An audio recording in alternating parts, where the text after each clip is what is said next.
Para Yudas Iskariot, yaitu kaum mu'alaf yang memilih kehidupan duniawi, meninggalkan Yesus Kristus Tuhan dan Juru Selamat, cita-citanya sebagai mu'alaf, 25 Desember hari mu'alaf. Itu maksud dari videonya Ipung Atria. Ipung Atria ini memang orangnya tenang. Temannya putra saya Saddam Hussein, dan dia ngejar terus bagaimana bisa datang ke rumah saya untuk mewawancarai saya. Setelah bertahun-tahun dia menunggu kesempatan itu, ya istri saya boleh katanya datang. Ya beberapa momen dia ambil, tetapi sekali lagi karena memang manusia rusak, manusia yang sudah terkontaminasi otaknya karena urusan Yudas Iskariot, maka dia pelintir video-video yang dia buat dengan Saddam. Bersama rombongan semua, alhamdulillah, tepat tanggal 25 Desember tahun 2025, kami bersama rombongan semuanya ini, kami saat ini berada di puncak Gunung Uludag di daerah Turki. Kita lihat tepat tanggal 25 Desember ini, salju membanjiri daerah Uludag ini.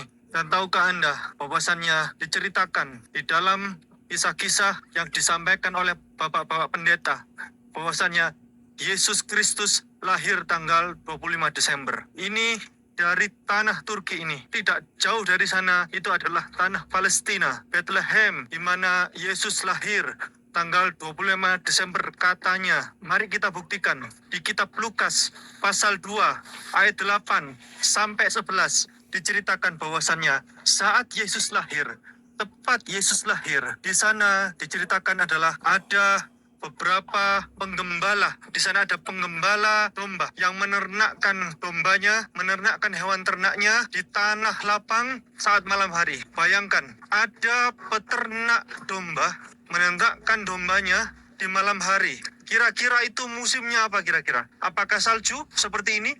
25 Desember, kedinginan. Saya ini mohon maaf. Ini, alhamdulillah jaket tidak tembus. Ini sarung tangan tembus. Jadi dinginnya luar biasa.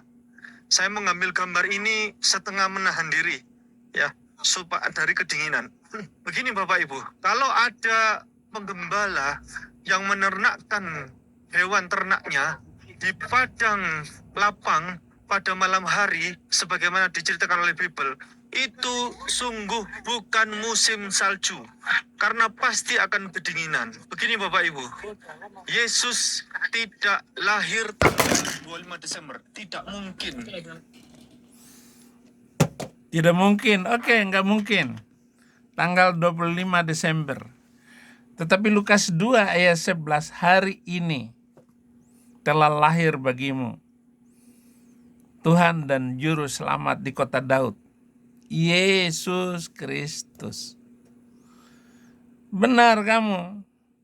Tetapi kami tidak pernah mempermasalahkan mau lahir tanggal berapa. Itu jauh dari pemikiran kami orang Kristen. Dan kami tidak tersinggung. Kamu mau jadikan 25 Desember hari mu'alaf, silakan. Itu adalah perbuatan sia-sia.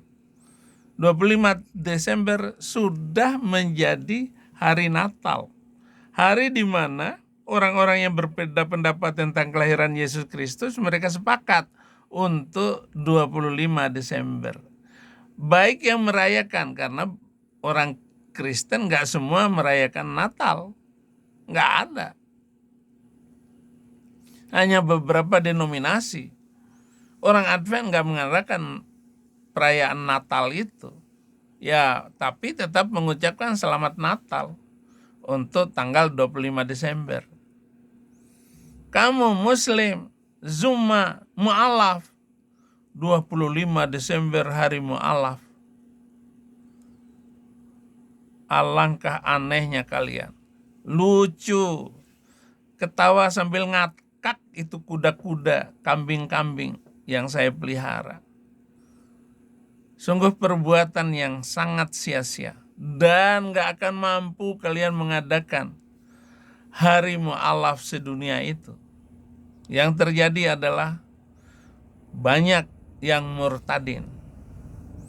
Atau Isra Mi'raj saya tetapkan sebagai hari murtadin, begitu. Atau Maulud Nabi sebagai hari murtadin sedunia. Apa kalian gak sakit hati? Ataupun gak tersinggung? Ataupun gak malu?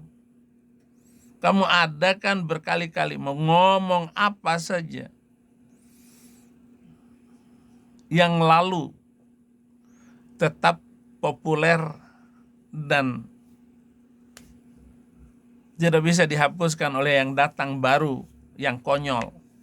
Seperti keinginan kalian untuk menjadikan tanggal 25 Desember hari Natal. Yesaya 53 ayat 2 sebagai taruk, ia tumbuh di hadapan Tuhan dan sebagai tunas dari tanah kering. Yesus lahir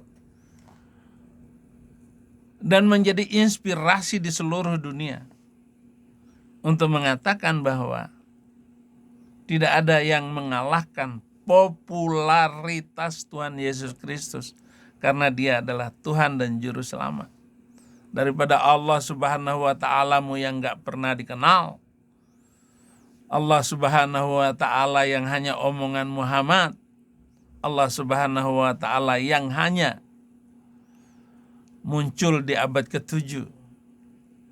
Semua nabi tidak mengenal Allah Subhanahu wa ta'alamu itu. Allah yang bengis, Allah yang di luar nalar, Allah yang menurunkan ayat-ayat sesuai dengan keinginan Nabi Arab itu. Turun celana, turun ayat. Ada cewek, karena selama ini dia tidak pernah kawin dengan gadis, perawan. Semua dapat bekas orang. Maka dia lamar itu Aisyah, dia kawin umur 6 tahun. Lalu digagahin umur 9 tahun. Allah yang tidak dikenal hanya menurunkan ayat-ayat untuk kepentingan nabinya. Kalau dia mau merampok, turun ayat. Ada petunjuk-petunjuk yang diomongkan dia. Dan Anda harus tahu bahwa seluruh isi Quran itu keluar dari mulut Muhammad. Tidak bisa dikatakan itu firman Tuhan. Nggak bisa dikatakan itu dari Allah. Sebab ayat-ayat dari Allah itu aneh. Tidak masuk akal. Allah kerjasama dengan iblis. Allah mengutus rasul-rasul dari iblis dan nabi-nabi dari iblis. Allah yang menceritakan dan membuat manusia itu sesat dengan mengutus iblis kepada mereka. Allah yang menahan malu Muhammad. Janganlah membuat sakit hati Muhammad dengan mengawini istri-istrinya setelah dia meninggal. Allah yang menyuruh mengawini budak-budak, pembantu-pembantu. Boleh dikawinin. Allah macam apa itu? Coba terangkan kepada saya. Woi, Ipung Atria.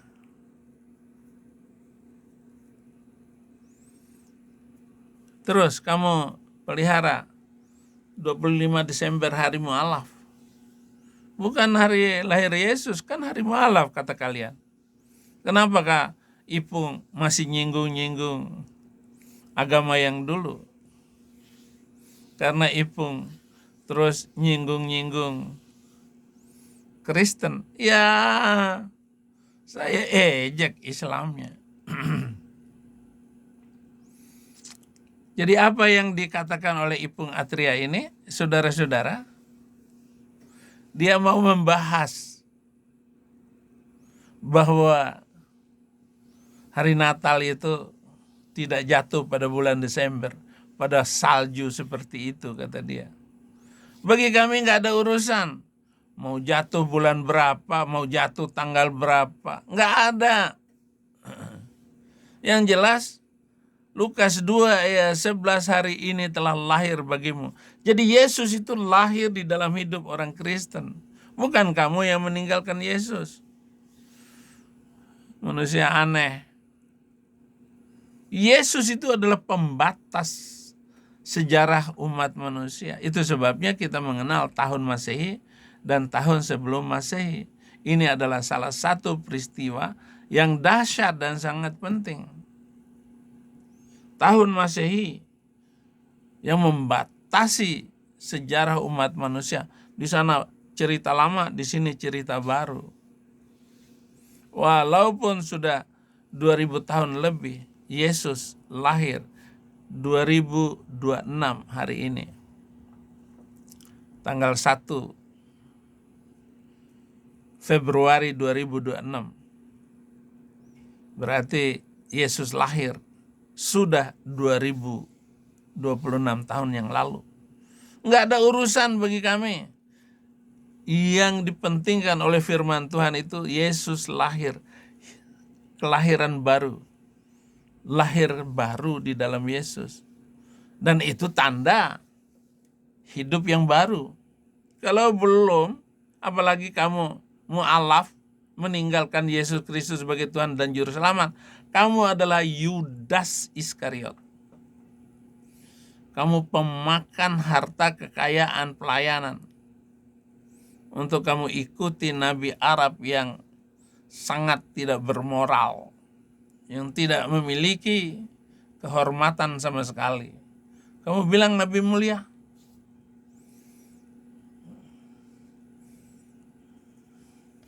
Udah Kristen, masuk Islam, mata sipit pula. Nggak lucu, orang Cina masuk Islam, sial. Semuanya buktikan bahwa Cina masuk Islam, sial. Mestinya Cina itu kalau nggak ke kelenteng, ya ke gereja. Ini ke masjid. Bawa-bawa istilah Alhamdulillah, subhanallah, astagfirullah. Islam itu bukan sekedar omong kayak begitu.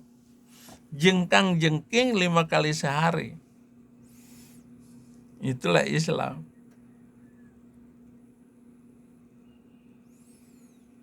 Dan paling utama, karena Yesus itu adalah pembatas sejarah manusia.